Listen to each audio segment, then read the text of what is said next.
Bismillahirrahmanirrahim. Assalamualaikum warahmatullahi wabarakatuh. Innal hamdalillah nahmaduhu wa nasta'inuhu wa nastaghfiruh wa na'udzu billahi min shururi anfusina wa sayyiati a'malina. May yahdihillahu fala mudhillalah wa may yudlil fala hadiyalah. Asyhadu an la ilaha illallah wa asyhadu anna Muhammadan abduhu wa rasuluh. Allahumma sholli wa sallim ala sayyidina Muhammadin wa ala alihi wa ashabihi wa man tabi'ahum bi ihsanin ila yaumiddin. Syukur alhamdulillah kita bisa berjumpa lagi di channel ini. Sholawat dan salam selalu dan tetap tercurahkan kepada junjungan kita Nabi besar Muhammad sallallahu alaihi wasallam. Allahumma sholli ala sayyidina Muhammad wa ala ali sayyidina Muhammad. Harapan dan doa saya, semoga saudaraku semuanya selalu diberikan kesehatan, dilapangkan rezekinya, diampuni dosa-dosanya, dan dipanjangkan umurnya. Amin ya rabbal alamin. Sahabat beriman yang dirahmati Allah, mungkin kita semua sering mendengar ungkapan rezeki di tangan Allah. Maksudnya adalah Allah telah mengatur rezeki semua makhluk ciptaannya yang meliputi manusia dan hewan.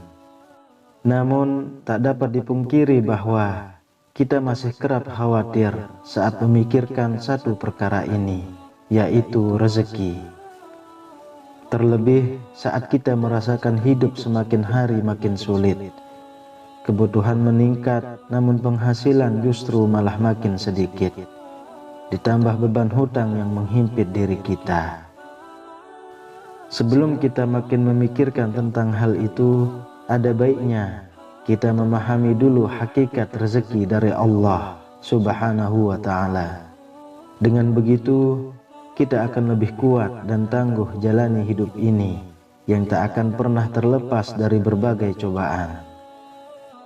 Namun sebelum lanjut, dengan kerendahan hati saya mengajak Anda semuanya untuk bergabung di channel ini dengan cara menekan tombol subscribe dan menuliskan doa-doa dan harapan kalian di kolom komentar, sehingga kita bisa amini bersama. Dengan begitu, mudah-mudahan harapan dan cita-cita kita semuanya segera dikabulkan oleh Allah Subhanahu wa ta'ala. Amin ya rabbal alamin. Sahabat beriman yang dirahmati Allah, berikut ada 5 orang yang telah dijamin rezeki berlimpah oleh Allah Subhanahu wa ta'ala. Yang pertama adalah orang yang bersyukur. Janganlah kita menyangka bahwa bersyukur itu hanya sekedar pujian dan berterima kasih kepada Allah Subhanahu wa ta'ala. Ketahuilah bahwa bersyukur itu pun menuai pahala, bahkan juga membuka pintu rezeki di dunia. Dalam Quran surah Ali Imran ayat 145, Allah Subhanahu wa ta'ala berfirman, "Dan sungguh orang-orang yang bersyukur akan kami beri ganjaran." Imam At-Tabari menafsirkan ayat ini dengan membawakan riwayat dari Ibnu Ishaq. Maksudnya adalah karena bersyukur, Allah memberikan kebaikan yang Allah janjikan di akhirat, dan Allah juga melimpahkan rezeki baginya di dunia. Kedua, orang yang gemar bersedekah.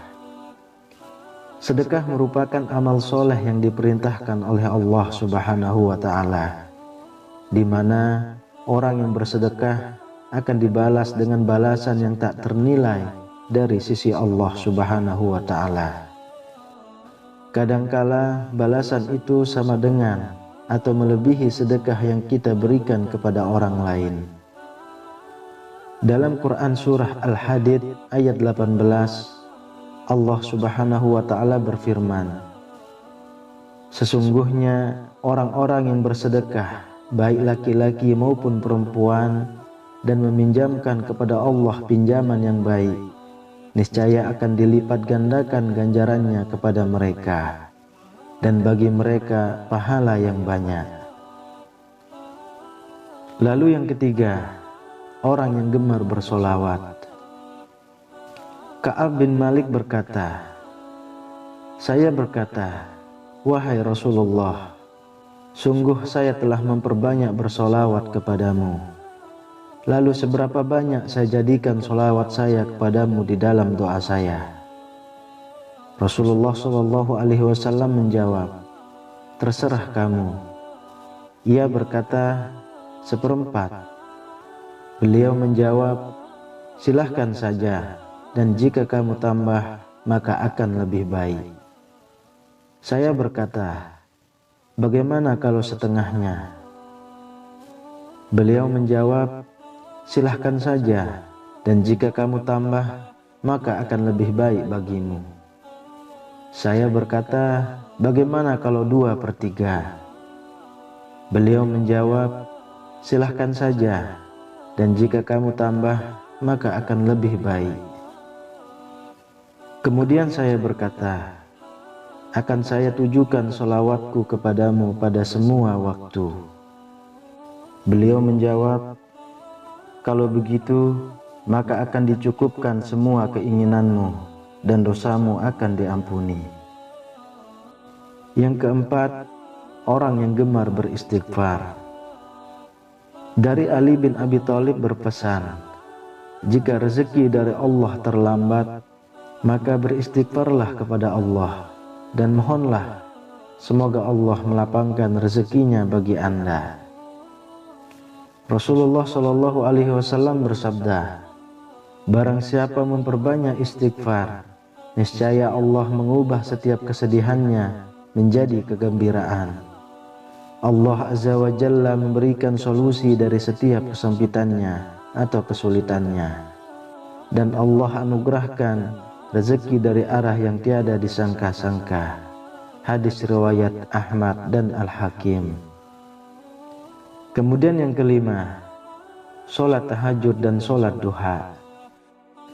Sholat tahajud merupakan sholat yang sangat dianjurkan karena dikerjakan di waktu malam hari. Rasulullah SAW kerap melakukan sholat malam ini yang menyimpan banyak anugerah. Di dalam surah Al-Isra ayat 79 menyebutkan bahwa orang yang melaksanakan sholat tahajud akan diangkat di tempat yang terpuji. Kemudian sholat duha selalu diidentikan dengan pembuka rezeki. Pengerjaan sholat ini memang di saat orang-orang sibuk bekerja. Agar rezeki dimudahkan Allah Subhanahu wa ta'ala, sudah sepantasnya kita istiqomah untuk melaksanakan sholat duha. Sahabat beriman yang dirahmati Allah, itulah 5 orang yang Allah janjikan rezeki yang berlimpah. Semoga kita semua termasuk di dalamnya. Rezeki sudah diatur oleh Allah Subhanahu wa ta'ala. Jangan takut tertukar, karena sudah ditakar. Ingin rezeki berlimpah, maka dekatilah Allah Subhanahu wa ta'ala. Demikian yang bisa saya bagikan, semoga bermanfaat untuk kita semua. Amin ya rabbal alamin. Assalamualaikum warahmatullahi wabarakatuh.